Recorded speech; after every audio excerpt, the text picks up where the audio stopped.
Indianapolis is pretty awesome. It's my first time here. Thanks to everyone who's put on the con. Volunteers, you guys are awesome. It's amazing the explosion of local hacker cons we have lately. He just mentioned DerbyCon, there's GurCon, HushCon. We've even seen the return of SummerCon lately, which was an old school con. And of course we have all the B-sides happening everywhere. Every week it seems like there's a new one. It kind of reminds me of the old days of XCon and RaveCon and HavoCon and HoHoCon. And of course PumpCon, except that PumpCon is still happening. All those other ones have kind of died by the wayside. And Philadelphia, of course, which is where PumpCon is lovely in October. Well, not really. Philadelphia isn't lovely at any time of year. But if you're going to go, you might as well go for a HackerCon. So come to PumpCon. That way I don't have to travel to see you all. Well, I love PumpCon since I've been attending since I think like 96 or 95. My very first HackerCon. How many people, this is your first HackerCon ever? Good. My first HackerCon was HoHoCon in 1992, which was held in a Motel 6, I think. It's a bit different than this place. It was in Houston, and we had presentations on Van Eck phreaking, people breaking into government systems looking for information on UFOs. Don Draper was there, aka Captain Crunch. He was screaming about everyone who was smoking in the conference room, which you could do back then. The hotel manager barged in. I remember he barged in during the middle of a talk, and he threatened to throw us all out, and we threatened to countersue him for a breach of contract lawsuit. So, you know, it was good times, good times. But I was reminded of a lot of these old cons when I was looking at the Circle City Con website. And I guess, I mean, everybody saw that, right? It was a pretty awesome website. And if you don't recognize the motif, it was written to look like it was running on a DOS program, which for some reason, it kind of reminded me of my days punching away on a Commodore 64, which actually weren't that many. I spent many more days punching away on a Commodore PET, which, for those of you who remember, had a black and green screen and not the funky color screen that the 64 had. But that's what I had to use in high school back in the dark ages. We didn't have those fancy schmancy floppy drives either. Nothing but the best cassette tapes for our students. Yeah, comma 8, comma 1. Those early hacking years were really kind of crazy, right? No one really understood what this computer thing was. And as a result, people were afraid of it. I mean, they were really afraid of it. In fact, in 1990, the Secret Service raided a small independent role-playing game called Steve Jackson Games. Some of you may have heard of it. Thinking that the game they were developing at the time, Grupp's Cyberpunk, was actually in fact real. And it was a den of cybercrime. Of course, they didn't call it cybercrime back then, or maybe they did, I don't think so. But this, of course, was nowhere near the truth. The truth was that the author of the game, Lloyd Blankenship, was simply researching computer security and hacking techniques in order to provide a more realistic atmosphere for his game. The Secret Service raided not only Lloyd Blankenship's home, but also the office of his employer, Steve Jackson Games, for no other reason than that was where he worked. I mean, that's how scared they were.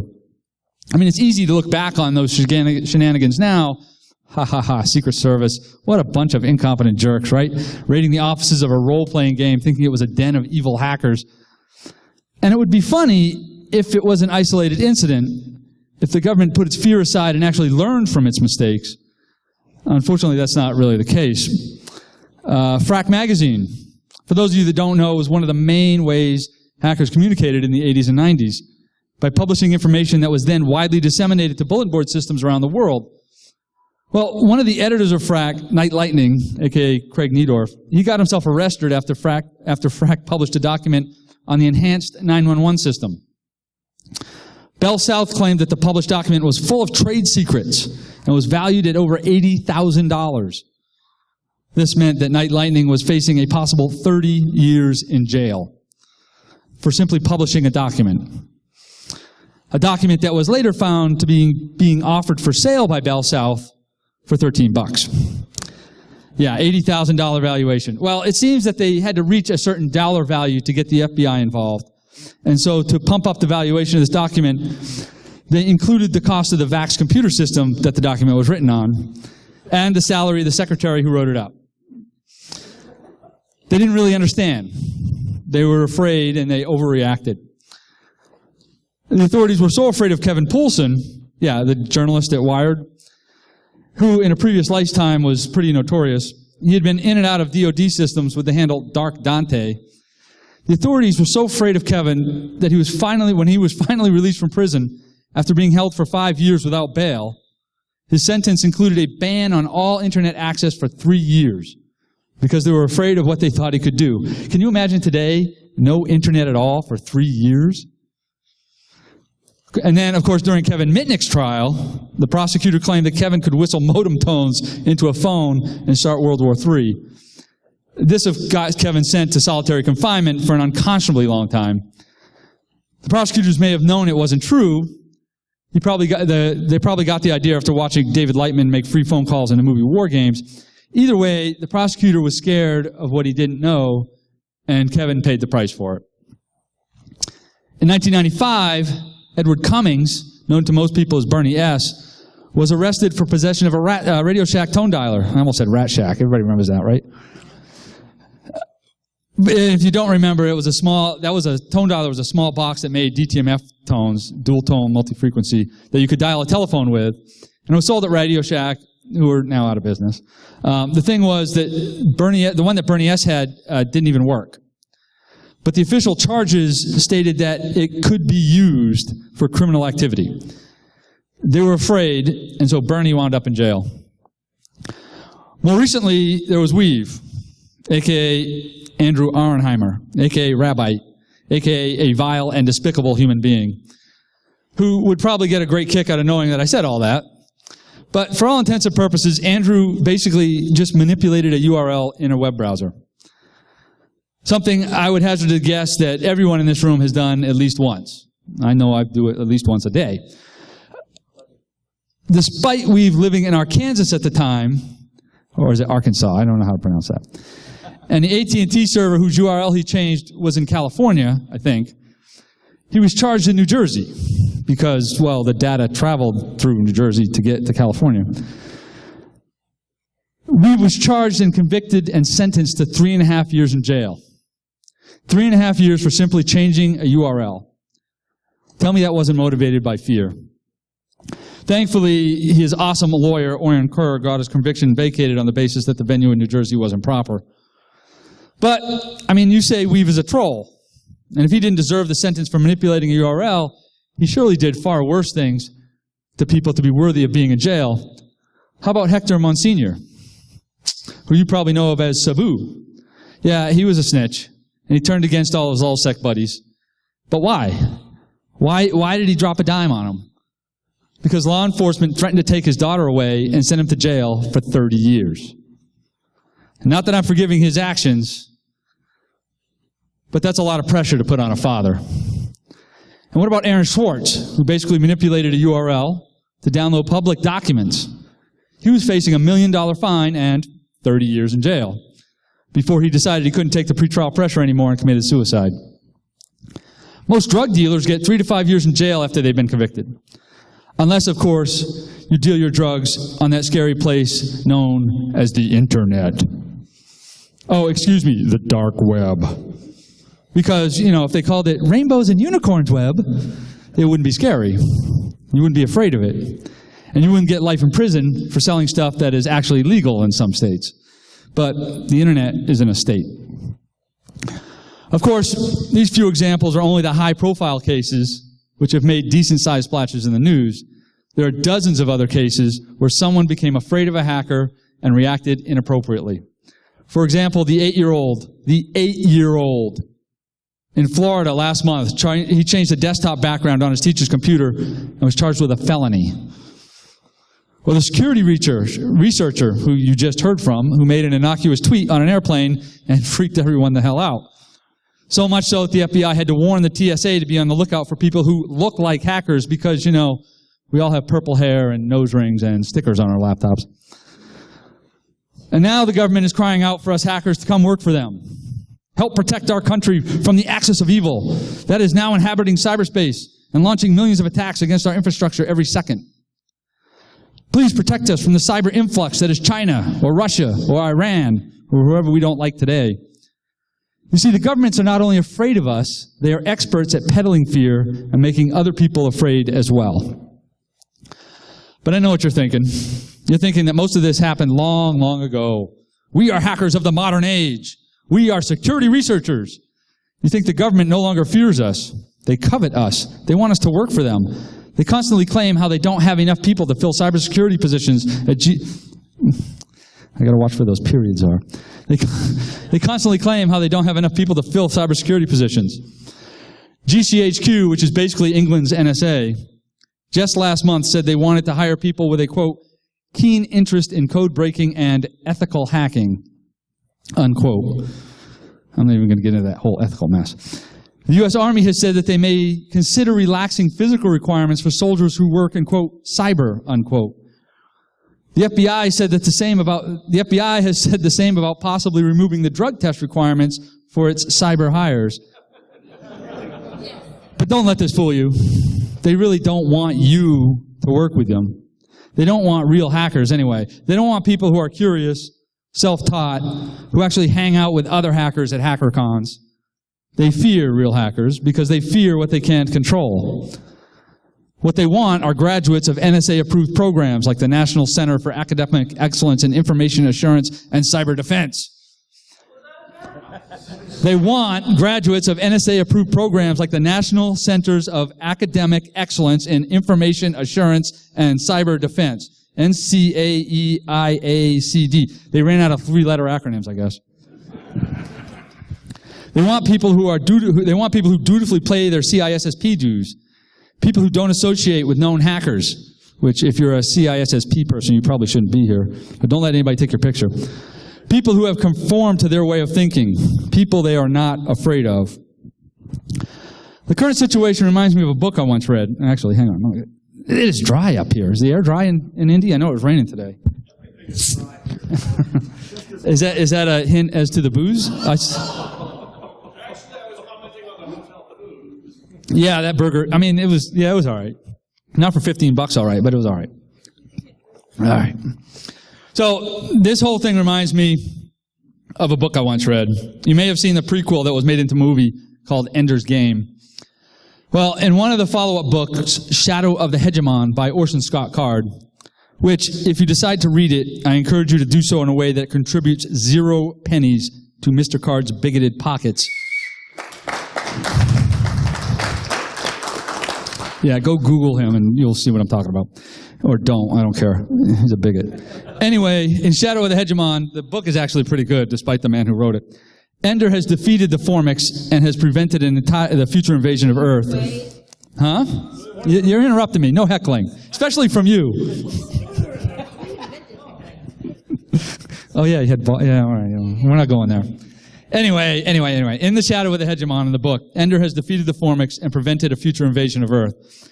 With the threat neutralized, all the graduates of the specially constructed battle school returned to Earth. But while in battle school, they had learned every tactic, every trick, every military strategy known. They had studied the movements of Caesar, Napoleon, Washington, Churchill, Patton, Rommel, and Sun Tzu, who I only include here to piss off a certain group of people. You know who you are. But the battle school students were experts at all military tactics, having honed their skills through years of simulated attacks against the Formics and in actual practice in the battle room of the battle school. Upon their return to Earth, these students became highly prized commodities among the individual powers on planet Earth. Each nation wanted to have its own battle school graduate at the head of its army. The students were kidnapped, held for ransom, and the nations of the world fought over them. That is, until the hegemon took control and settled things. Of course, the analogy here is that we, hackers, are the students of the battle school. We are the experts in our field and highly prized by governments and corporations around the world.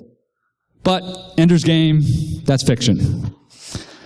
But the current situation also reminds me of something that is not fiction. The breakup of Germany after World War II and the scramble between the Allied powers to repatriate German citizens. The United States launched Operation Paperclip and grabbed dozens of German chemists, physicists, and most importantly, rocket scientists. The most famous of which, Wernher von Braun, helped found the NASA. That's a Freudian slip. The Russians were not left out. They grabbed a sizable chunk of German academia for themselves and the space race and the Cold War were born. So how long until hackers, security researchers, find themselves targets of government or corporate control, whether they want to be or not? How long until security researchers, good security researchers, hackers, become a commodity that governments and companies feel they must control? I'm not just talking about the United States here. There are a lot of players in this cyber Cold War, or the new cyberspace race. We've already seen companies file lawsuits against each other when a valuable security employee decides to change allegiance and work for someone else. How long until countries start banning security researchers from crossing borders? Will security researchers be detained by another country when you cross their borders? It's understood in intelligence communities that nuclear scientists in Iran have been targeted for assassination. How long until one country tries to assassinate another country's hackers? A long time ago, like 4 lifetimes ago, I used to work as a mall cop. Yeah, I was Paul Blatt. Minus the segue. Something I learned, though, during that job was that the only reason I even had a job was because the owners of the mall were afraid. They were afraid of fights breaking out, afraid of lawsuits, afraid of gangs. I should mention that this mall was in downtown Crossing in Boston, Massachusetts. Lafayette Place, if anybody remembers it. I think it's got torn down now. Which in the early 90s wasn't in the best of neighborhoods, bordering on Boston's notorious combat zone. But really, it was this fear of bad things happening that paid my check every week. Fear is about the only way you can sell security, regardless of whether that is physical security or cybersecurity, because if people aren't afraid, they aren't going to buy security. Unfortunately, most companies are not afraid enough. For large corporations, the cost of getting breached is the cost of doing business. The large data breach that hit Target cost them $162 million, which seems like an obscene amount of money. It seems like an obscene amount of money until you realize that Target paid $1.2 billion in dividends on $21.8 billion in sales for 2014. A data breach that only costed $162 million? An argument could be made that it's actually cheaper for companies to get breached than it is to spend any money on security. The internet has gone through 4 major phases since its inception, in my opinion. What I call the birthing years, from the late 60s to the late 70s, basically saw communication through email and FTP. Those 2 protocols were so prolific, so prevalent, that you could actually send commands to an FTP server and receive files back simply by sending an email. In the 1980s, we saw the beginnings of Usenet, and the internet as it had been known changed. Email and FTP were still around, but Usenet became the dominant application, with Usenet groups for every conceivable topic, like Alt Ensign Wesley, die, die, die. Or Alt Barney Dinosaur, die, die, die. Wait, where's the dinosaur? Oh, he's still alive, okay. And of course, more serious groups like CompSysMatCom or Rec Auto Saturn. In 1993, it was the beginning of the end for Usenet, with the introduction of the Mosaic browser, and the web as we know it was born. Along with the HTTP protocol, we added online shopping and banner ads, and of course live streaming video. And just 8 years ago, in 2007, we saw the start of the next phase of the internet, the death knell of the web, the introduction of the first truly smartphone. A phone which, at the time, came with unlimited all-you-can-eat data. It wasn't long before the hyperlinked web as we knew it started to get eroded away, and in its place, multiple walled gardens, silos of individual apps. Want to send an email? There's an app for that. Want to read the news? There's an app for that. Want to shop online? There's an app for that for every single store. Along with these mobile devices, we saw the erosion of our neatly defined networks. We used to know what systems were on our networks, well, assuming we bothered to count them, which we still don't do. Our networks had known entry points, and we knew where what we controlled began and what we controlled ended. Mobile and cloud has changed all that. For all the talk of BYOD and the coming security apocalypse, mobile devices have actually reduced the risk for most corporations. Sure, it was a little touch and go at first, as old school network admins realized that the perimeter as they knew it was gone, and that the number of endpoints on their network had just magically tripled and was constantly changing. But we eventually got the hang of it, and now, thanks to smartphones, we have basically removed root from the user's hands. There are no more admin accounts on end-user accessible devices, well, assuming you don't jailbreak it. We stopped trusting the user to do the right thing. We stopped trusting the user to not click shit. Instead, we realize that the user is going to click shit. The user is going to accidentally do bad things, and there is nothing we can do to stop it. There is nothing we can do to change what the user will do. Instead, mobile has accepted the fact that the user does not know best. The user is going to fuck shit up. There's that PG-13 rating. Because, well, that's what users do. It's our job as security professionals to realize this, to plan for this, to manage that risk, and realize that bad shit happens. IT admins have known this for years.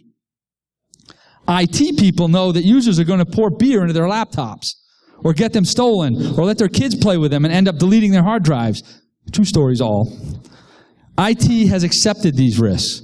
They have planned for them. When a machine dies, for whatever reason, they grab a new one, restore from backup, and get back to business. Easy peasy, lemon squeezy, no big deal. Why can't security do this? Why can't we accept the risk that we are going to be breached?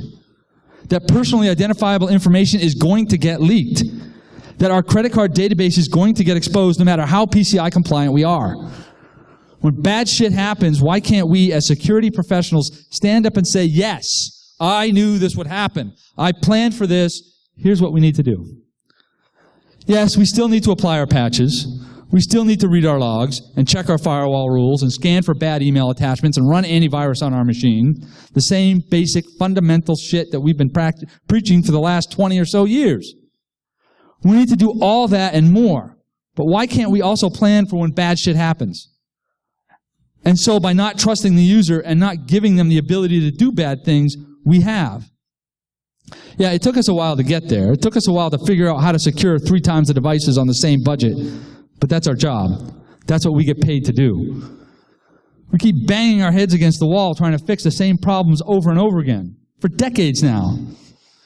They're saying the definition of insanity is trying the same thing over and over again, expecting different results. Well, isn't that sort of what we were doing in InfoSec? We can't keep creating organizations that talk the good talk, take all of our money, and yet don't actually do anything except make top 10 lists. We can't keep preaching about how easy it is to solve SQLI and then not actually solve it. We've been trying and failing for over 20 years to solve technically trivial problems. We cannot waste another 20 years with the same failed education and awareness campaigns. It's time that we took security out of the hands of the user as much as possible and build as much safety in as we can, and then plan to quickly recover when the inevitable happens. And now I'm going to make a car analogy. Pause for groan from audience. Thank you. Car safety is now inherently safer today than it was when I was a child, which was, I guess, Model T, something like that. Why? Because we realized we can't prevent car crashes. No matter how much training someone has, someone is still not going to follow the rules and is going to make a sudden swerve across 4 lanes of traffic so they can make their exit. It's going to happen. And so we build in safety. We design safer roads. We add safety features to vehicles like seatbelts and anti-lock brakes, airbags. We mandate crumple zones. And in 10 years, we're going to have self-driving drone cars. Car accidents will be basically a thing of the past because we will have taken the responsibility of driving out of the hands of the user. Now we just need to figure out how to get self-driving internet drones so we can take security out of the hands of the user.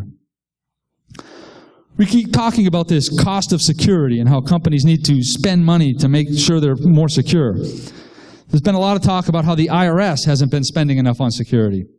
Almost as if there's some magic dollar amount that when you reach it, boom, you're suddenly secure.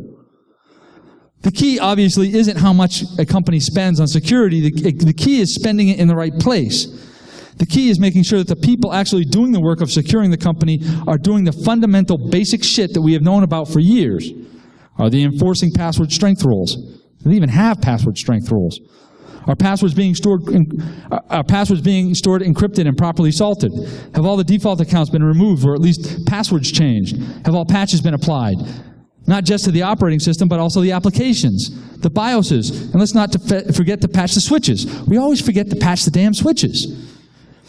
Are your anti-malware signatures up to date on all your machines? Do you even know what all your machines are? When was the last time anyone reviewed the firewall rules? And the logs. Don't forget the logs. Log everything. Read them, analyze them, correlate them, crunch the shit out of your logs. This is basic fundamental shit that we've been preaching and preaching and preaching for the last 20 years. Protect your passwords, patch, read your logs. It used to be that all this basic stuff required manpower, and it still does. But today we have the technology. Most of this stuff can be automated. We have automatic deployment of anti-malware signatures. We have application whitelisting systems. We have patch management systems, vulnerability scanning systems. And most importantly, we now have systems to tie them all together. We have systems that check up on other systems to make sure that they did what they say they did.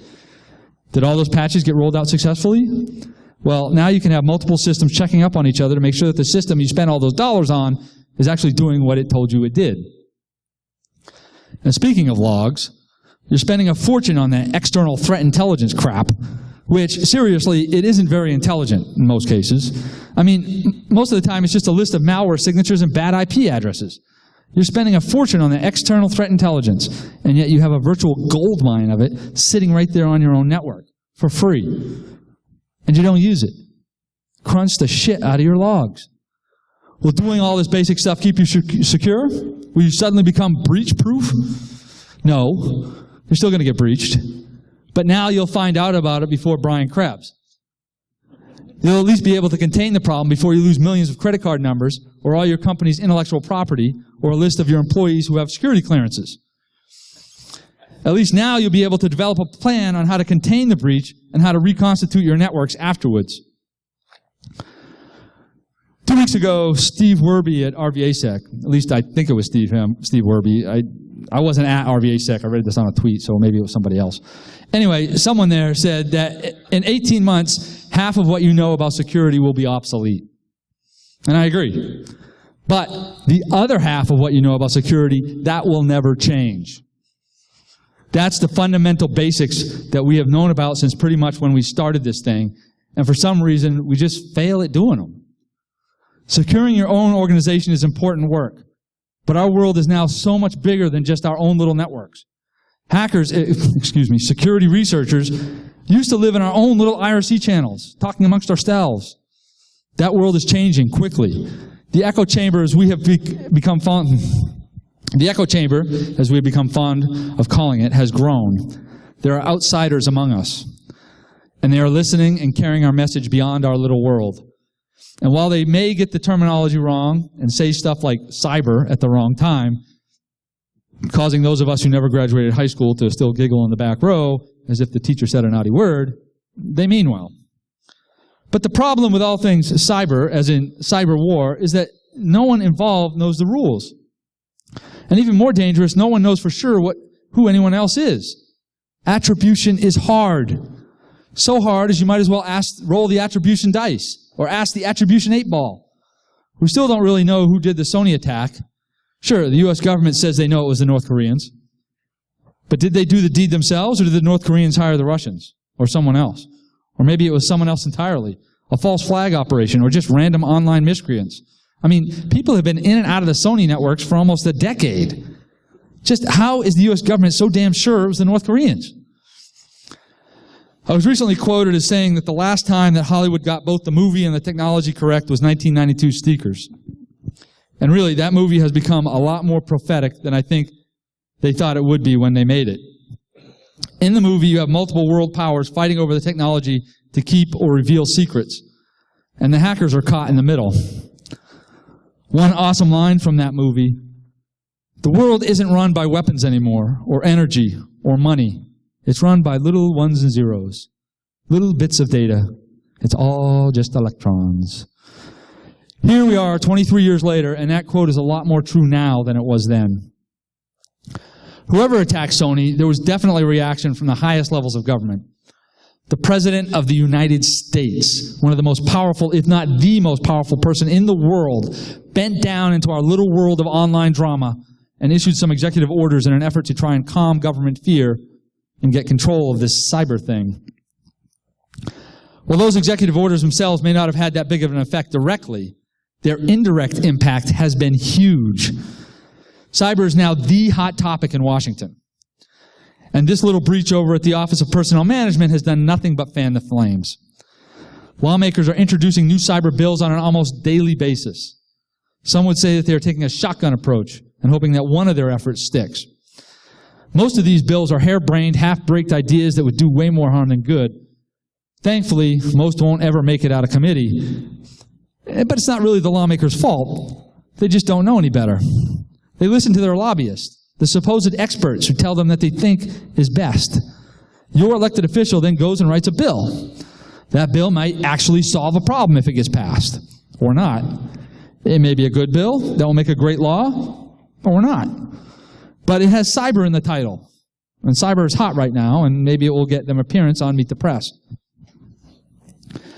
After the movie War Games in 1984, the awareness of hackers in popular culture dramatically increased. Break-ins into government computer systems suddenly became a national priority.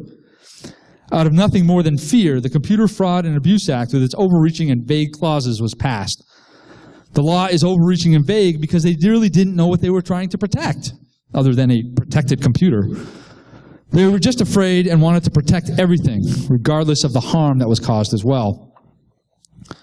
And now, of course, we have this breach at the Office of Personnel Management, a breach that was foreshadowed by similar breach at USIS and Key Management and even Anthem. At this point, whether the cause was a lack of spending on security or bad policies or poor network design is irrelevant. It's easy to sit here and play blame the victim anyway, which is something that we seem to do a lot of in this industry. If your car gets robbed because you left it unlocked and parked in a bad neighborhood, the cops don't go throw you in jail or even give you a ticket. And your insurance company is still going to pay you. But if you fail to properly salt and hash your passwords or encrypt your data or even accidentally click a link in a phishing email, then suddenly the network breach was your fault. You deserved it. You were asking for it, or you had it coming. But regardless of who is to blame for OPM, we can definitely expect some sort of reaction. The long prophesized and feared cyber Pearl Harbor is here. Assuming, of course, that Pearl Harbor wasn't the defacing of the New York Times by hacking for girlies, or Gary McKinnon routing through NASA systems, threatening to disrupt at the highest levels, or the however many defacements there have been of Army.mil, another one last week, I've lost count. If Cyber Pearl Harbor wasn't Heartland or Home Depot the second time, or Target or Anthem, then surely it must be this breach at OPM. Of course, the original attack on Pearl Harbor claimed over 2,500 lives and drew the United States into World War II, costing almost 300,000 American combat deaths and untold enemy and civilian casualties. The attack on OPM has cost 0 lives so far. However, history may show that the cyber Pearl Harbor attack that was the OPM and the exfiltration of information on all Americans with a security clearance to be just as impactful as the original attack on Pearl Harbor. The Wassenaar Agreement on export controls for conventional arms and dual-use goods and technologies, it's another long acronym, or simply Wassenaar, takes this war on hackers even further. Wassenaar proposes a blanket ban on software specially designed or modified to defeat protective countermeasures of a computer or network-capable device, which is such a broad definition to include many of the tools that we use every day. Many of the tools that are used strictly for defensive purposes.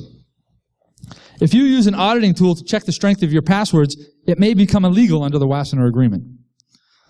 Laws such as this are already on the books in places like Germany, which has criminalized the creation and possession of dual-use security tools.